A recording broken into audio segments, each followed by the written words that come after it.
On that autumn day in mid-September of 1943, a Luftwaffe staff officer named Dietrich Peltz found himself scribbling notes with mounting disbelief at Monte Corvino airfield near Salerno on the Italian coast.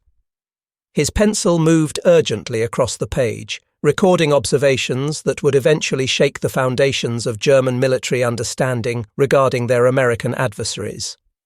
Peltz held the rank of Oberst and had been temporarily assigned to work under Kesselring's command structure, giving him a front-row seat to something that defied every principle he had learned about warfare and military engineering. What Peltz witnessed through his field glasses that September afternoon seemed impossible according to everything Wehrmacht doctrine taught about constructing operational airfields. The Americans had come ashore at this location barely 6 days prior, yet he counted 17 aircraft already conducting flight operations from what had been nothing more than an Italian wheat field just yesterday. The contradiction between what his training told him was possible and what his eyes clearly showed him created a cognitive dissonance that left him questioning his own observations. His field glasses revealed C-47 transport aircraft landing and taking off from a fully functional runway that hadn't existed 72 hours earlier. The surface gleamed under the Italian sun, constructed from steel matting that appeared to have been laid across the terrain like someone rolling out a massive carpet. German engineers had already evaluated this particular piece of ground and dismissed it as completely unsuitable for aviation operations without at least several months of intensive preparation work. The Wehrmacht's own planning documents were quite explicit about the timelines involved in proper airfield construction.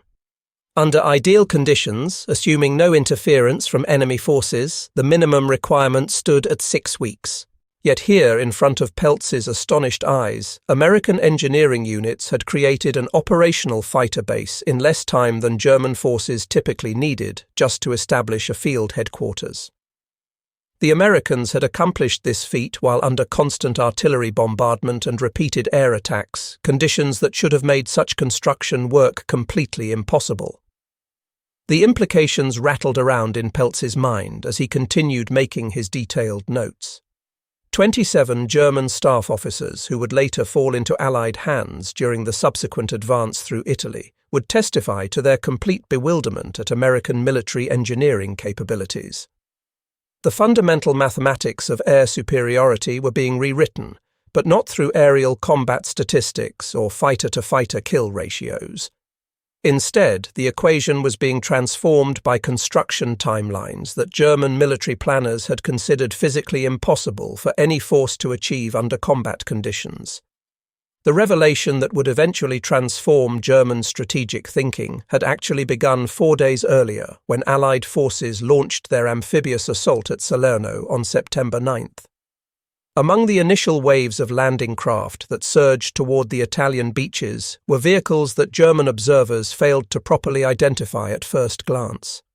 Rudolf Sickinius held the rank of General Major and commanded the reconnaissance battalion of the 16th Panzer Division. His report noted American trucks carrying what appeared to be perforated steel sheets, thousands upon thousands of them, stacked in the truck beds like oversized playing cards waiting to be dealt. The intelligence officers who reviewed Sickinius's report dismissed these materials as temporary road surfacing, perhaps intended to help supply routes navigate through the notoriously muddy Italian terrain. Nobody in the German command structure conceived that they were actually witnessing the deployment of pierced steel planking, the innovation that military historians would later recognize as having revolutionized modern warfare in fundamental ways. The origin story of this transformation traced back to November of 1941 at an obscure American airfield located near Marston in North Carolina. American engineers had achieved something there that German planners still considered impossible even in 1943. They had constructed a 3,000-foot runway capable of handling heavy bomber aircraft in just 11 days. The secret lay in what appeared to be a deceptively simple design of interlocking steel mats. Each individual section measured 10 feet in length and 15 inches in width, weighing 66 pounds. The mats were perforated with 87 holes punched through the steel, a design feature that reduced overall weight while somehow maintaining structural strength. German military attachés stationed in Washington had actually filed reports about these experiments, but when those dispatches reached Berlin, they were dismissed as American propaganda. The prevailing view among German military leadership held that this was just another example of Yankee exaggeration designed to intimidate potential enemies through inflated claims about technological capabilities. Wilhelm Schultz served as a Hauptmann in the Wehrmacht's engineering corps, and he would later write a post-war analysis that captured the fundamental misunderstanding perfectly. The analysis noted that German military leadership believed Americans were soft as a people, that their society's obsession with comfort and convenience had made them incapable of the harsh improvisations that warfare demanded. What nobody in the German command structure could conceive was that this very trait, this American intolerance for discomfort, would drive them to engineer comfort directly into the battlefield itself. The Americans weren't adapting to harsh conditions because they refused to accept harshness as a given condition that soldiers must simply endure. The first documented encounter between German forces and American runway construction capabilities actually occurred at Henderson Field on Guadalcanal in the Pacific, though the Wehrmacht High Command wouldn't fully grasp the significance for another year.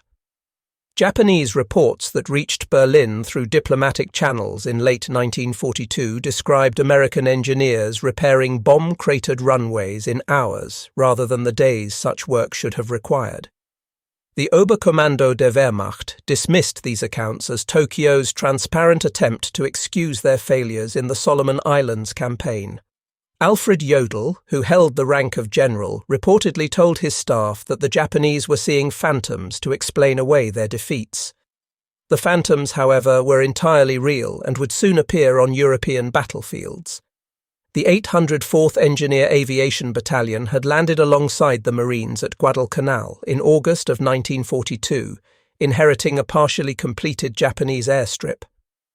Within days of their arrival, despite nightly bombardment from Japanese warships and daily air raids, they had transformed the facility into a base capable of supporting continuous combat operations. The Japanese forces, whose own engineering doctrine allocated weeks for such construction work, watched in mounting disbelief as American bulldozers working around the clock accomplished in hours what their manual labor forces achieved in days. Friedrich von Kleist held the rank of lieutenant colonel when he was captured at Salerno while commanding an artillery battery. He would spend hours interrogating his American captors about their engineering capabilities, unable to accept their straightforward explanations as truthful. Letters he wrote to his wife, discovered decades later in American archives, revealed his psychological state. He wrote that the Americans spoke of laying runways as casually as one might describe spreading a tablecloth across a dinner table. They had somehow mechanized the impossible, he concluded. The true shock for German commanders came when they began to understand the scale of American production capacity. Each steel mat required precise manufacturing to ensure perfect interlocking capability when assembled in the field. The hooks and slots cut into each piece had to maintain tolerances of less than a 1/16 of an inch to function properly. German industry, despite its well-deserved reputation for precision engineering, struggled to maintain such exacting standards while producing a few thousand aircraft parts on a monthly basis. The Americans were producing 3 million square feet of pierced steel planking matting every single month by mid-1943. That quantity represented enough material to build 10 heavy bomber bases each month. At just the Carnegie Illinois Steel Company alone, 5 separate production lines ran continuously, operating 24 hours per day, 7 days a week per week without interruption. The steel arrived from mills in Pennsylvania, was pressed into shape by machines that exerted 2,000 tons of pressure, punched with holes in the pattern developed by the Army Corps of Engineers, and shipped to ports often before the paint had fully dried on the surface. Workers later recalled that the factory floor grew so hot from continuous operation that they had to rotate shifts every 2 hours to prevent heat exhaustion among the workforce. The logistical chain that delivered these materials to combat zones defied German comprehension of what was logistically possible. Feldmarschall Albert Kesselring commanded German forces in Italy and would later sit down with pencil and paper to calculate that moving the materials required for a single American airfield required more shipping capacity than the entire Wehrmacht possessed in the entire Mediterranean theatre. Yet the Americans were building dozens of such fields simultaneously, while maintaining all their regular supply operations without any apparent strain on their logistics network. Wilhelm Schmalz held the rank of colonel, and his Kampfgruppe had fought against the Allied landings in Sicily. He documented his observations of American engineering operations in a report that survived in Wehrmacht archives. On July 13th of 1943, his reconnaissance units began observing American engineers starting work on an airfield near Gela. His report laid out what happened day by day. On the first day, Americans cleared vegetation using armoured bulldozers that proved impervious to sniper fire. On the second day, ground was levelled by machines working in complete darkness, using lights that German forces would never dare illuminate for fear of attracting enemy fire. On the third day, steel matting arrived on what seemed like endless truck convoys. On the fourth day, the first fighters were already landing. Schmalz concluded his report with a stark assessment. This was not warfare as the Wehrmacht understood it. This was industrial conquest by other means.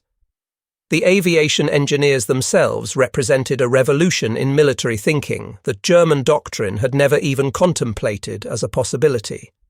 By 1943, over 118,000 American troops were dedicated solely to airfield construction tasks, organized into specialized battalions and equipped with machinery that seemed almost fantastical to German observers. Each battalion possessed equipment worth more in monetary terms than an entire panzer company. They operated D7 bulldozers that could move 20 tons of earth in minutes, graders that could level a field faster than 100 men working with shovels, and pneumatic drills that could break rock that Wehrmacht pioneers would have needed to blast with explosives. Klaus Müller served as a sergeant in the Wehrmacht pioneers when he was captured in Sicily. He watched American engineers work with his own eyes and later testified about what he witnessed. One American operator sitting on a bulldozer accomplished more in a single hour than his entire company could achieve in a full week of labor. But it wasn't just the machines themselves that impressed him. It was the systematic approach the Americans brought to every task. They had a written procedure for everything, timed down to the minute. While German engineers were still conducting surveys of a site, the Americans were already landing aircraft on completed runways. The operational history of the 814th Engineer Aviation Battalion was captured intact when their headquarters was briefly overrun near Foggia. The documents revealed the stunning pace of American operations in ways that statistical data made undeniable. In just 5 weeks operating in Sicily, this single battalion had constructed or repaired 13 separate airfields. They had removed 6,000 landmines without suffering a single casualty, using magnetic detection equipment that German pioneers didn't even know existed as a technology. They had laid 2.5 million square feet of pierced steel planking matting. They had graded 3 million cubic yards of earth and constructed drainage systems that transformed swamps into all-weather runways capable of handling heavy aircraft. German intelligence officers initially refused to believe these captured reports could be accurate. Hermann Bulck held the rank of Oberst and would later command a panzer division in France. He reviewed the captured documents and declared them obviously fabricated for deception purposes. He sat down and calculated that such work would require at least 10,000 labourers working continuously for 6 months to complete. When his subordinates informed him that the American battalion consisted of fewer than 800 men total, he accused his intelligence officers of incompetence and demanded they verify their sources. The systematic nature of American airfield construction particularly unsettled German observers who studied the captured documents. The entire process had been standardized to an astonishing degree that seemed to reduce complex engineering problems to simple checklists. Site selection, surveying, clearing, grading, drainage installation, matting deployment, and facilities construction proceeded according to manuals that operated on the casual assumption that any piece of relatively flat ground could become an operational airfield within 72 hours. A captured American technical manual designated TM5255 and titled Aviation Engineers became required reading for German staff officers. They struggled to comprehend its casual assumption that terrain obstacles could simply be engineered away through standardized procedures. Fridolin von Senge und Ettelin held the rank of Lieutenant General and commanded the 14th Panzer Corps in Italy. His headquarters overlooked the Rapido River Valley, giving him an excellent vantage point to observe American engineering operations in the valley below. He watched as the Americans built an entire complex of airfields, despite German artillery positioned on the commanding heights above them. In his post-war memoirs, he wrote about the futility of their efforts. German forces could destroy the American construction work each night, cratering runways and demolishing facilities with artillery fire. Each morning, without fail, the damage was repaired before German pilots finished eating their breakfast. This wasn't a battle against an enemy army, he concluded. This was a battle against an industrial process that never stopped operating regardless of what happened to it. The repair capabilities demonstrated by American engineering units proved even more disturbing to German military analysts than the initial construction speeds. Luftwaffe technical officers sat down and calculated that a 500-kilogram bomb creating a crater 30 feet wide and 15 feet deep should close a runway for at least 48 hours, assuming around-the-clock repair efforts by the enemy. American engineers typically had such damage patched and operational again in 4 to 6 hours. The secret lay not just in superior equipment, but in careful preparation and planning. Aviation engineer battalions carried stockpiles of pierced steel planking specifically designated for repairs. They pre-positioned gravel, sand, and rapid-setting cement at strategic points around each airfield perimeter. They maintained bulldozers and graders on 24-hour standby status. Most remarkably to German observers, they had standardized repair procedures to such a degree that crews could work in complete darkness, following memorized routines that allowed continuous operations despite German night attacks.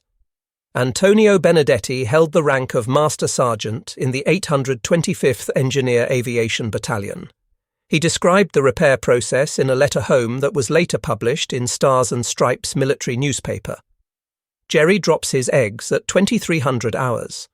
By 23:15, American crews are already rolling onto the damaged runway. Dozers push the debris aside, graders smooth the crater edges, trucks dump fill material, compactors level it down, and crews are laying mat by midnight. By 0200 hours, the pierced steel planking is locked down and painted. By dawn, American fighters are taking off directly over the spot where Jerry's bomb hit just hours earlier. It's like a choreographed dance, Benedetti wrote. Everyone knows their moves without needing to think about them. The Luftwaffe, already struggling desperately with fuel shortages and mounting pilot losses, found itself facing an impossible mathematical equation. Every airfield they attacked was operational again before they could organize and mount a follow-up raid. Meanwhile, new American airfields appeared faster than German intelligence could update their target maps. A Luftwaffe planning document from October 1943 listed 17 Allied airfields in the Foggia complex. By the time German pilots received their mission briefings based on this intelligence, 24 airfields were actually operational, with 7 more already under active construction. The specifications of American airfield construction seemed to violate the laws of physics as German engineers understood them. A standard fighter strip required 5,000 feet of runway, 150 feet wide, capable of handling aircraft weighing 30,000 pounds landing at 90 miles per hour. German doctrine, based on concrete construction methods, calculated 6 weeks minimum for such a project under ideal conditions with no enemy interference. The Americans routinely completed identical specifications in under 72 hours, working under combat conditions, often while under direct enemy observation and artillery fire. Joachim Lemelson held the rank of General der Panzertruppe, and his troops faced American air power throughout the Italian campaign. He wrote in a report submitted to the Oberkommando der Wehrmacht that the enemy's air superiority was not primarily a question of aircraft numbers or pilot skill, though both were considerable. It was fundamentally a question of omnipresence. Wherever German forces attempted to concentrate troops, an American airfield appeared within days. German forces couldn't interdict their construction because the Americans built faster than attacks could be organized and executed. The composition of aviation engineer battalions fascinated German intelligence officers who had opportunities to interrogate captured Americans. These units didn't just include construction workers and soldiers trained in basic engineering. They included specialists drawn from across American civilian society. Civil engineers from state highway departments, equipment operators from mining companies, concrete specialists from dam construction projects, drainage experts from the Department of Agriculture. One battalion commander had previously managed construction of the Golden Gate Bridge in San Francisco. Another had built highways through the Rocky Mountains under challenging conditions. This civilian expertise was coupled with equipment that seemed almost miraculous to German observers who remained accustomed to manual labour methods. The Caterpillar D7 bulldozer, which served as the backbone of American airfield construction, could exert 20,000 pounds of drawbar pull, moving boulders that would have required German engineers to use explosives to shift. The Northwest 80D crane could lift entirely prefabricated buildings into position in one piece. The Quickway crane could unload an entire truck of pierced steel planking matting in 3 minutes, work that would have taken German pioneers an hour using manual methods. Wilhelm Dürr held the rank of major and served as a Luftwaffe base commander when he was captured in southern France. He spent weeks as a prisoner studying American airfield operations with intense fascination. His post-war analysis, which he wrote for the United States Air Force Historical Studies Division, noted the fundamental difference in approaches. German forces operated from concrete runways built by the TOT organization over periods of months or years, or from grass fields that had been developed over generations. The Americans brought their runways with them like a carpenter brings his tools to a job site. This was not an adaptation German forces could have made even if they had wanted to. It required an entire industrial philosophy that German society simply did not possess. The rapid construction capability fundamentally altered tactical possibilities in ways German commanders never fully adapted to counter effectively. American commanders could establish forward fighter bases overnight, providing close air support at ranges that had previously been impossible to sustain. They could shift the weight of air power along a front in days rather than weeks. Most devastatingly from the German perspective, they could afford to build airfields they might never actually use, creating uncertainty that forced German commanders to disperse their limited resources across wider areas. During Operation Dragoon, the invasion of southern France in August of 1944, American engineers exceeded even their own previous achievements in construction speed. The 852nd Engineer Aviation Battalion landed with the initial assault waves and had an emergency landing strip operational on D+1, just 1 day after the invasion began. By D+3, they had 2 complete fighter squadrons operating from French soil. By D+7, they had constructed 3 separate airfields, each one capable of handling medium bomber aircraft. German commanders who had expected at least 2 weeks before facing significant Allied air power based on historical construction timelines found themselves under continuous air attack from the second day of the invasion. Johannes Blaskowitz held the rank of Generaloberst and commanded German Army Group G in southern France during this period. He submitted a report to the Oberkommando der Wehrmacht describing the impossible situation. The enemy's tactical air power multiplies on a daily basis. Each morning brings reconnaissance reports of new airstrips that weren't there yesterday. German movements, which are only possible during nighttime hours, are restricted to a few kilometers of advance before dawn reveals our positions to enemy fighters operating from fields that literally did not exist when darkness fell the previous evening. The cultural shock extended well beyond mere technical capabilities and production statistics. German military tradition emphasized permanence, solidity, and careful preparation in all engineering works. Luftwaffe bases featured concrete runways 2 feet thick, elaborate drainage systems built to last decades, hardened hangars that could withstand bombing, and extensive support facilities. These installations represented millions of man-hours and Reichsmarks in investment and were treated as strategic assets to be carefully defended at all costs. The American approach, which was temporary, flexible, and almost disposable in nature, represented a conceptual revolution that German military thinking simply could not accommodate within its existing frameworks. Hans Ulrich Rudel held the rank of colonel and was Germany's most famous Stuka pilot. He observed American operations firsthand while briefly stationed in Italy before the German withdrawal from that theatre. He later wrote about what he witnessed. German forces had spent 2 full years building their base at Foggia with all the permanence German engineering implied. The Americans rebuilt it completely in 2 weeks after German forces destroyed it during their retreat. But they didn't rebuild it the way German forces would have approached such a task. They didn't create permanent, solid, traditional installations. They laid steel strips that could be pulled up and moved to another location tomorrow if needed.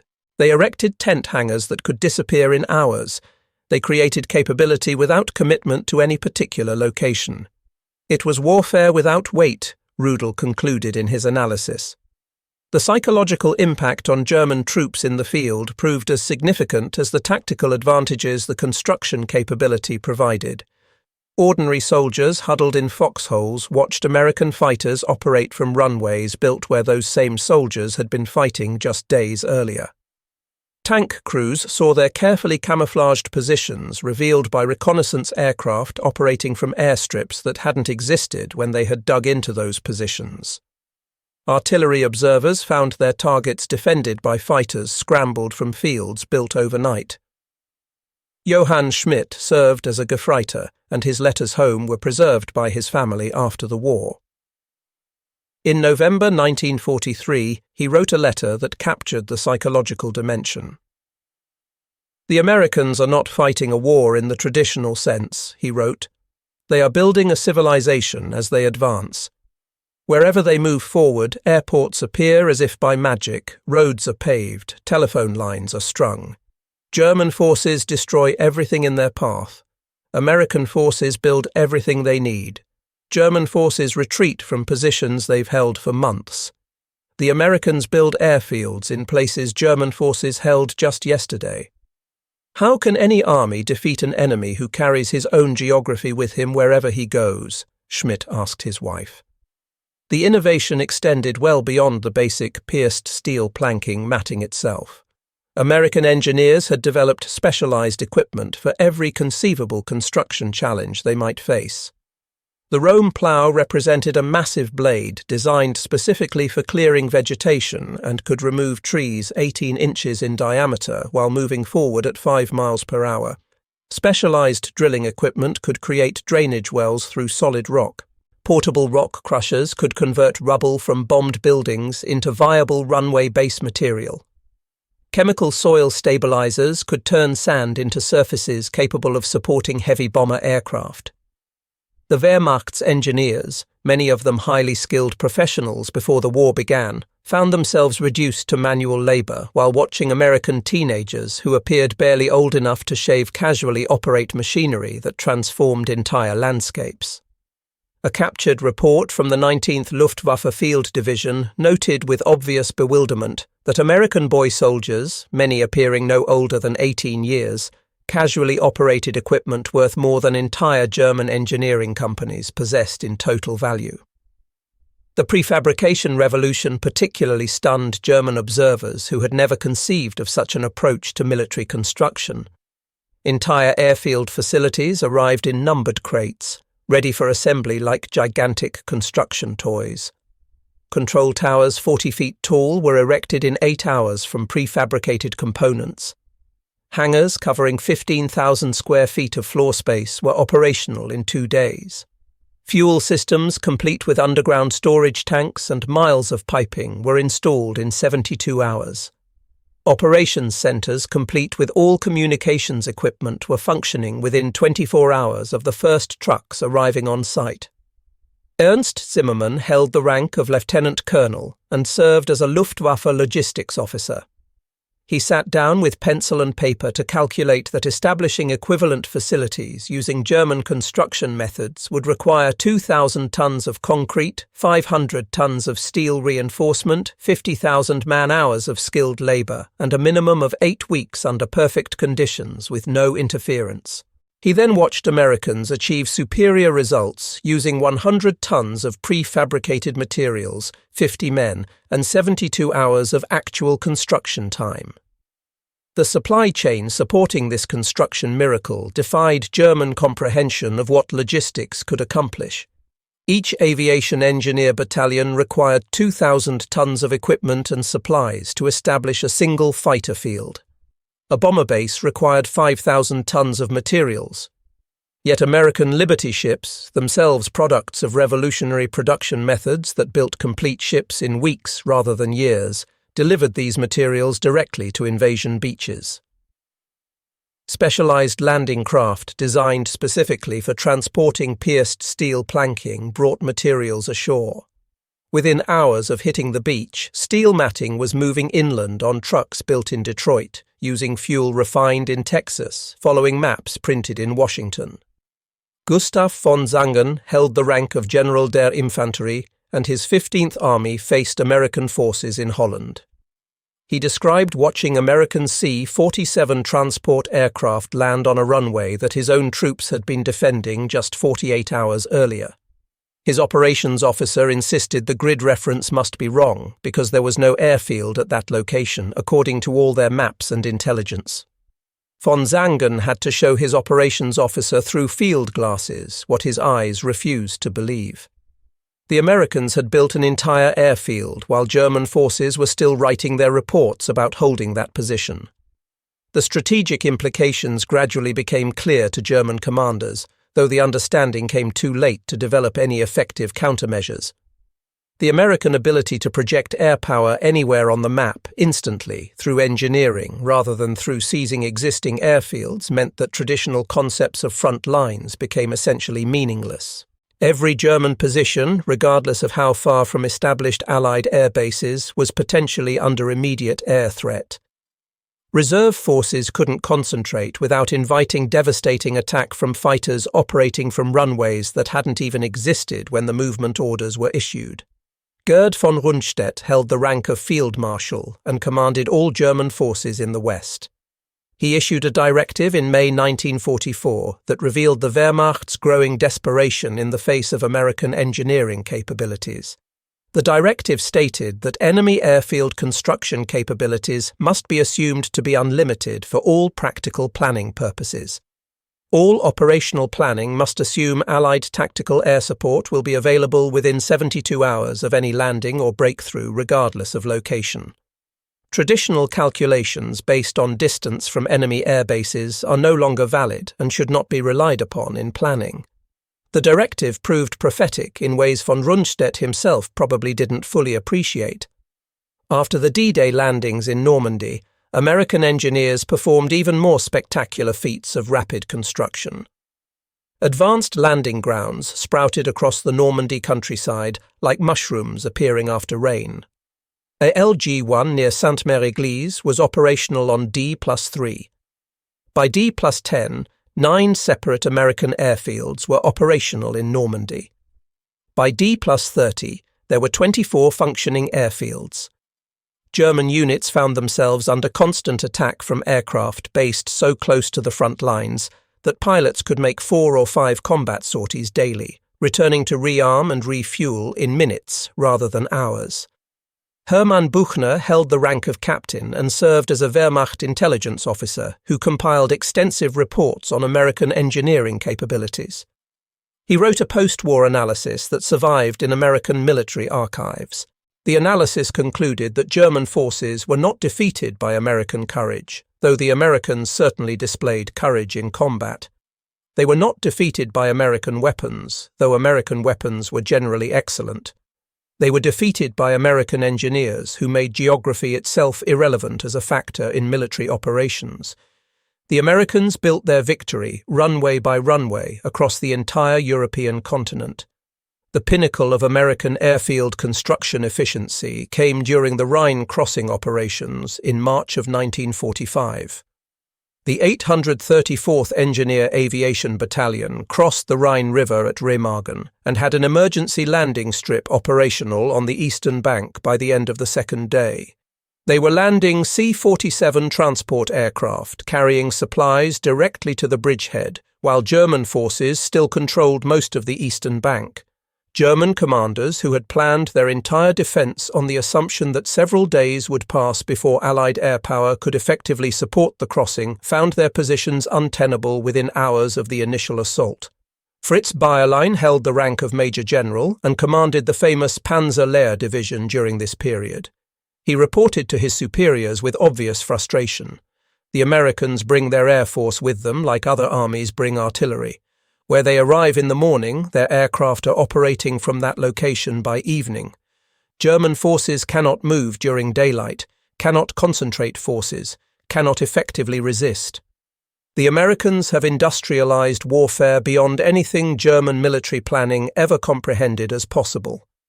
The numbers told a story that no amount of German courage or tactical skill could possibly overcome.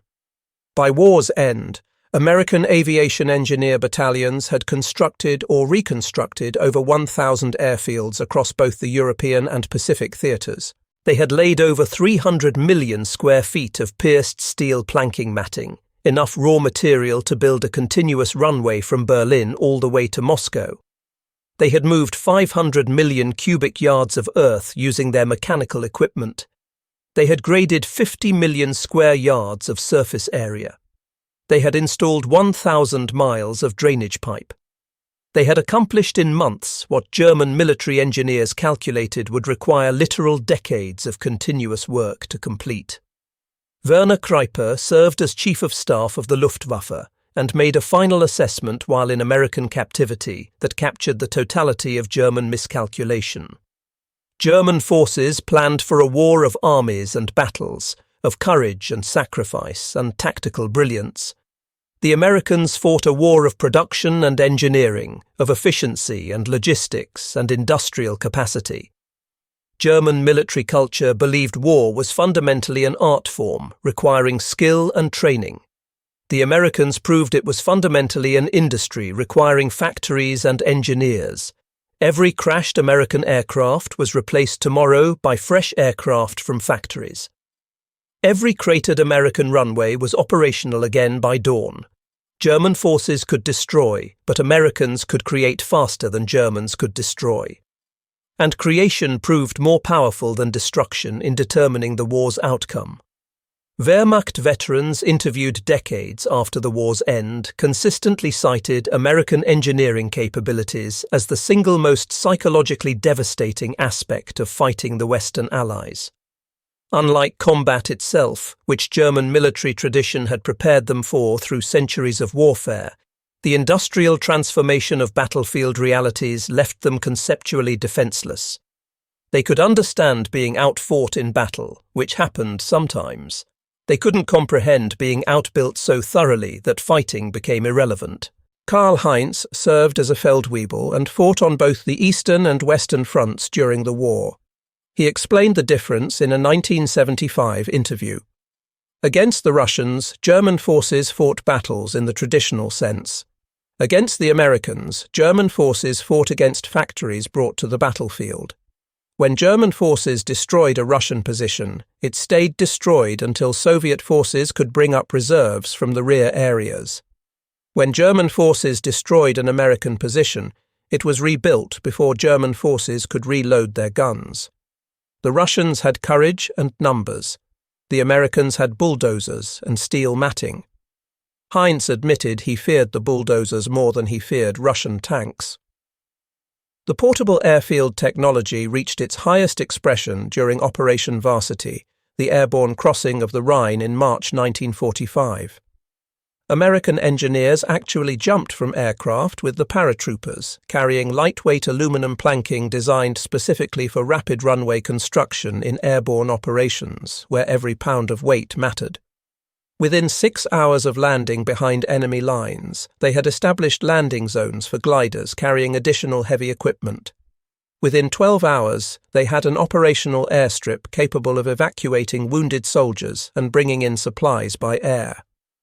German commanders observing this development realized that American forces had achieved the ultimate military flexibility. They could establish air superiority anywhere on the map, instantly, regardless of terrain conditions or enemy opposition. Hermann Bernhard Ramke held the rank of General der Fallschirmjäger and was Germany's most experienced paratrooper commander. He watched American airborne engineers work and later admitted a painful truth. German forces invented airborne warfare as a concept, but the Americans perfected it beyond what German planners had imagined possible. German paratroopers could seize objectives through surprise and courage. American forces could build permanent bases at those objectives. German airborne forces could capture enemy airfields intact.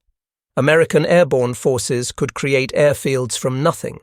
The Americans had industrialized even the most elite form of warfare imaginable. The contrast with German construction methods became increasingly stark as the war progressed into its final year.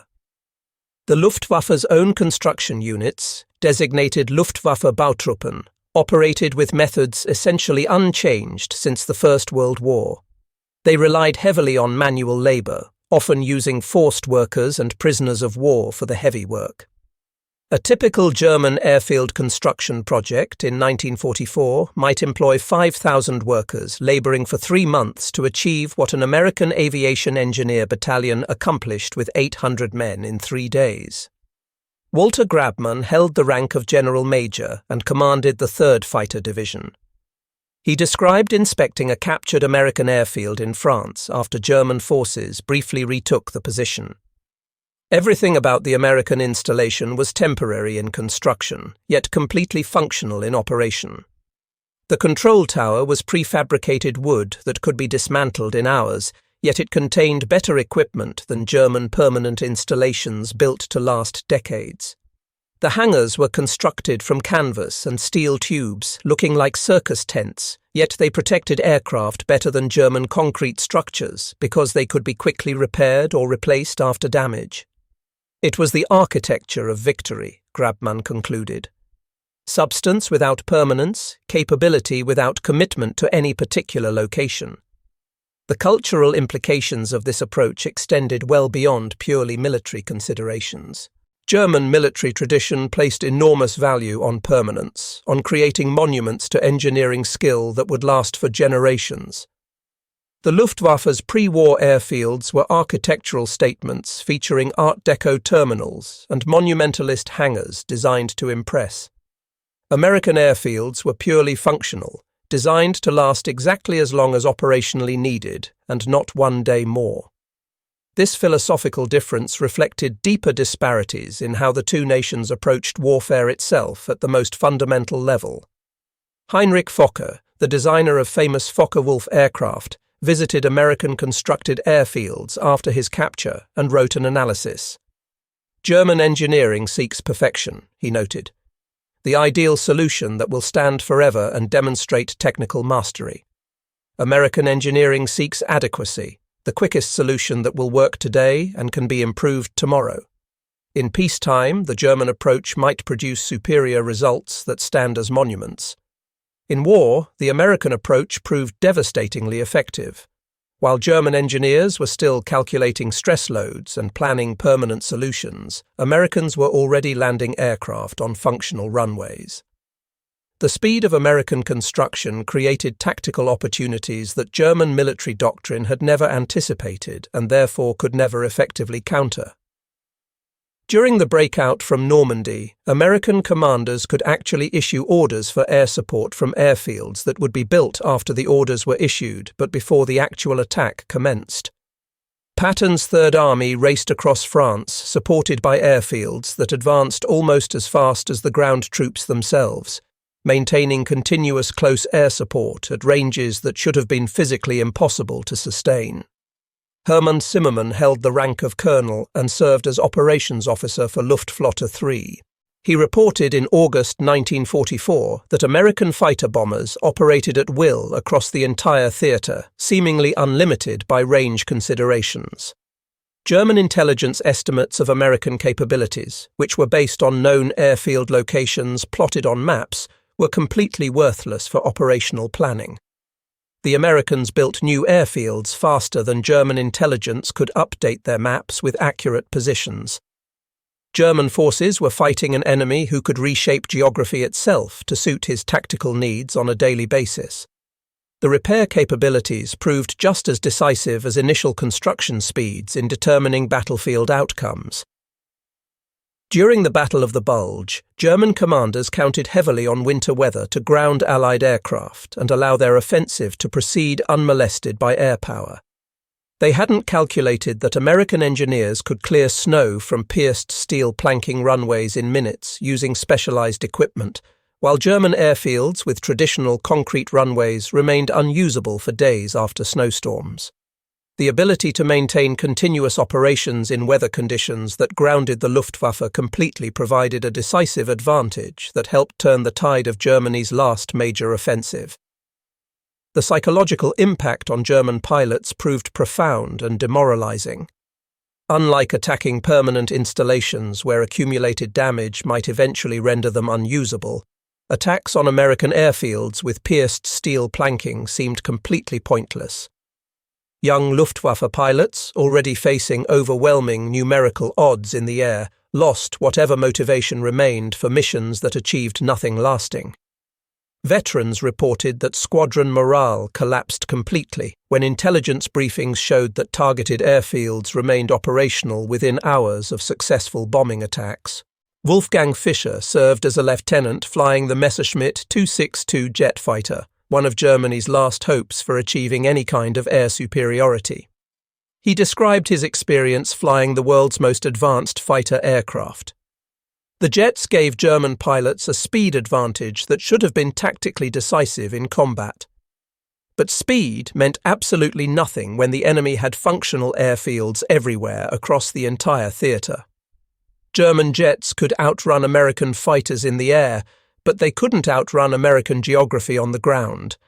Every emergency landing field that German jets might use was either destroyed or already captured. Every airfield the Americans needed simply appeared overnight wherever required. The production statistics behind American airfield construction capacity defied German comprehension of what industrial capability could actually achieve. The United States produced enough pierced steel planking matting during the war to cover 200 square miles of ground, using quantities of steel that Germany desperately needed for producing tanks and submarines. The manufacturing process required precise engineering and quality control that German factories, operating under constant bombing raids and severe resource constraints, could never have maintained even if they had wanted to copy the approach. Yet Americans produced this matting alongside record quantities of aircraft, ships, vehicles, and every other implement of war simultaneously. Albert Speer served as the top man's armaments minister and studied captured American production figures.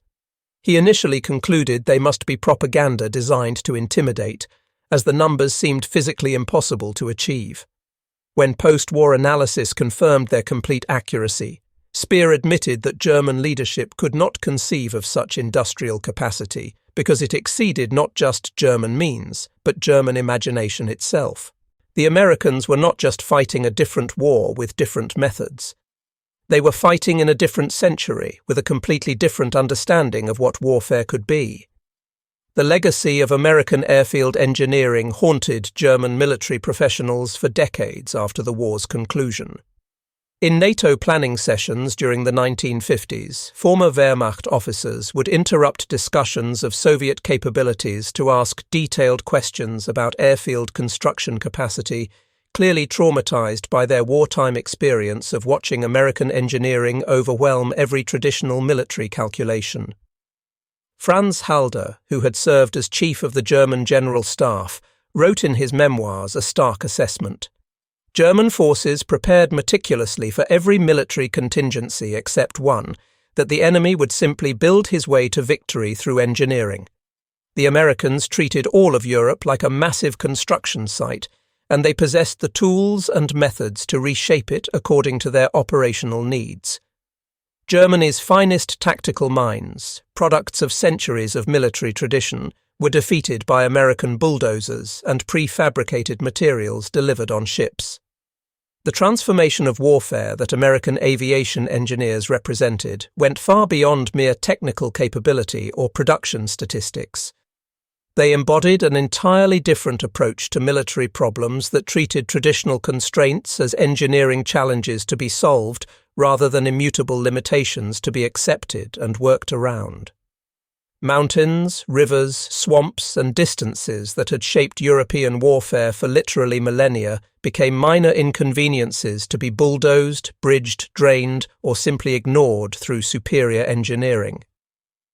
Albert Kesselring, reflecting on the Italian campaign from his post-war perspective, made perhaps the most eloquent summary of German bewilderment in the face of American methods. German military leadership were the inheritors of Clausewitz and Moltke, masters of operational art refined over centuries, students of 2,000 years of European military history. They knew how to fight effectively in every terrain, under every condition, against every conceivable enemy. But the Americans did not fight terrain in the traditional sense. They transformed it to suit their needs. They did not accept battlefield conditions as given. They created entirely new conditions through engineering. They did not defeat German forces in traditional battle. They built their victory piece by piece, runway by runway, until German expertise became irrelevant and German experience became worthless in determining outcomes. The final humiliation came during the occupation period, when German officers were required to attend American engineering demonstrations as part of the re-education process. They watched aviation engineer battalions construct complete airfields in training exercises, accomplishing in mere hours what German military doctrine explicitly stated required weeks of work. Veterans reported leaving these demonstrations in tears, finally understanding with complete clarity the totality of their fundamental miscalculation about American capabilities. Joachim Müncheberg held the rank of colonel and was a fighter pilot credited with 135 aerial victories. He attended one such demonstration in 1946 and wrote to his wife afterward. Today he watched American engineers build in 4 hours what German forces could not build in 4 weeks using their best methods. He finally understood why Germany lost the war. German forces brought warriors to what turned out to be an industrial competition. They thought courage and skill would triumph over material superiority as they had in previous wars. They did not comprehend that Americans would make material superiority so absolutely overwhelming that German courage became completely irrelevant in determining the outcome. The numbers provided a final epilogue to German military pride. American aviation engineers constructed 335 major airfields in the European theatre alone, not counting the hundreds of emergency strips and temporary facilities built and abandoned as the front moved. They laid enough pierced steel planking matting to build a continuous highway from London all the way to Istanbul. They moved enough earth to fill a canal connecting the Baltic Sea to the Black Sea. They achieved construction rates that German engineers, even when using slave labour under brutal conditions, never came close to approaching. In the Pacific Theatre, the statistics were even more staggering in scope. American engineers transformed coral atolls into major air bases from scratch. They built runways through jungle terrain that German observers had dismissed as completely unusable for aviation. They created full facilities on tiny islands that German strategists had written off as worthless for military purposes. The apex of this achievement came at Tinian, where American engineers built the world's largest airfield complex in 1944. 6 runways each over 8,000 feet long, from which B-29 Superfortress bombers would eventually launch the atomic attacks that ended the war. Friedrich Ruger held the rank of vice admiral and was Germany's senior naval engineer. He studied American construction methods extensively during his post-war internment period. His conclusion was stark and unambiguous. German military leadership measured power in traditional terms like divisions, ships, and aircraft. The Americans measured military power in tons of concrete poured, miles of runway laid, and cubic yards of earth moved. Germans were correct that modern industrial war would be won by industrial power. They simply never imagined that industrial power itself could be projected directly onto the battlefield, that factories could become weapons as surely as cannons and tanks. The revolution in military engineering that American aviation engineers represented fundamentally changed the nature of warfare itself going forward. The ability to create air superiority anywhere on the map instantly through engineering work rather than through aerial combat rendered traditional military geography completely obsolete. Distance from established bases, terrain obstacles, and seasonal conditions, factors that had governed military operations throughout all of human history, became minor variables in American operational planning rather than determining factors. Heinz Guderian, the architect of German armoured warfare doctrine and inventor of blitzkrieg tactics, made a final assessment that captured the existential shock to German military thinking. German forces had perfected mobile warfare, the blitzkrieg that conquered most of Europe in the war's early years. But the Americans achieved something far greater than tactical mobility. They achieved mobile infrastructure itself. They didn't just move armies quickly across terrain, they moved entire industrial civilization with them. They brought their complete industrial base directly to the battlefield, assembled it while under enemy fire, and operated it during active combat. German forces were still fighting 19th-century wars with 20th-century weapons. Americans were fighting 21st-century wars while everyone else tried to catch up. The German generals who had spent careers studying Napoleon's campaigns in minute detail, who could quote Clausewitz from memory and debate the finer points of Schlieffen's theories, who understood every principle of European warfare developed over millennia, found themselves completely undone by American teenagers operating bulldozers and laying steel planks according to standardized procedures. They had prepared meticulously for every conceivable form of warfare except the one they actually faced. Industrial construction at battlefield pace, engineering as a primary weapon system, building as a form of combat itself.